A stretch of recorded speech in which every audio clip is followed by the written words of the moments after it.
Si tu es tombé une fois de plus encore sur cette vidéo, ne quitte pas, je vais te faire un partage qui est nécessaire pour ta vie.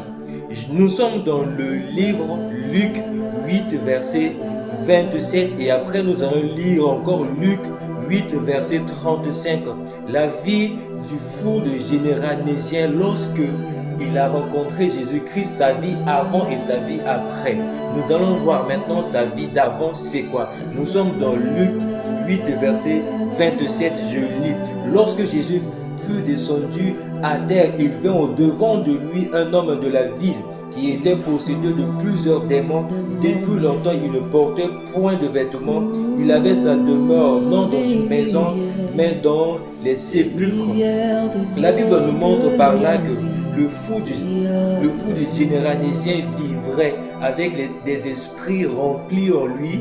Un, et de deux, il vivrait dans des sépulcres. De trois, lorsque tu vas encore lire, il allait dans les lieux éloignés, les lieux tels que les déserts. Au milieu des déserts, il vivait seul. Il vivait avec ses esprits, je peux dire avec les démons. Sa vie remplie de solitude, sa vie remplie des échecs, sa vie est remplie des tas de démons. Mais après avoir croisé Jésus-Christ, quelle est maintenant sa vie d'après? Nous allons lire maintenant. Verset 35 dit, les gens allèrent voir ce qui était arrivé. Ils vinrent après de Jésus-Christ, ils vinrent auprès de Jésus-Christ et ils trouvèrent l'homme de qui étaient sortis les démons assis à ses pieds, vêtus. Et dans son bon sens, ils furent saisis de frayeur. Lorsque le fou qui a croisé Jésus-Christ, la Bible déclare que les démons, là, Jésus-Christ les a chassés, tous sans exception. Un, et de deux, il était assis aux pieds de Jésus-Christ.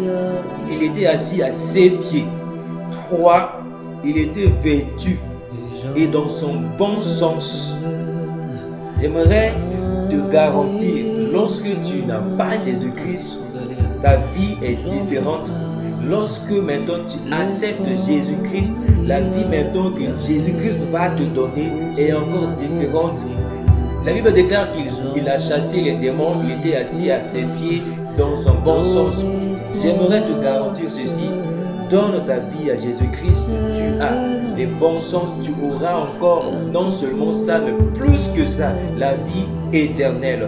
Qui ne veut pas avoir la vie éternelle? Non, dis-moi honnêtement, tu ne veux pas avoir la vie éternelle. La vie éternelle se trouve uniquement en Jésus-Christ.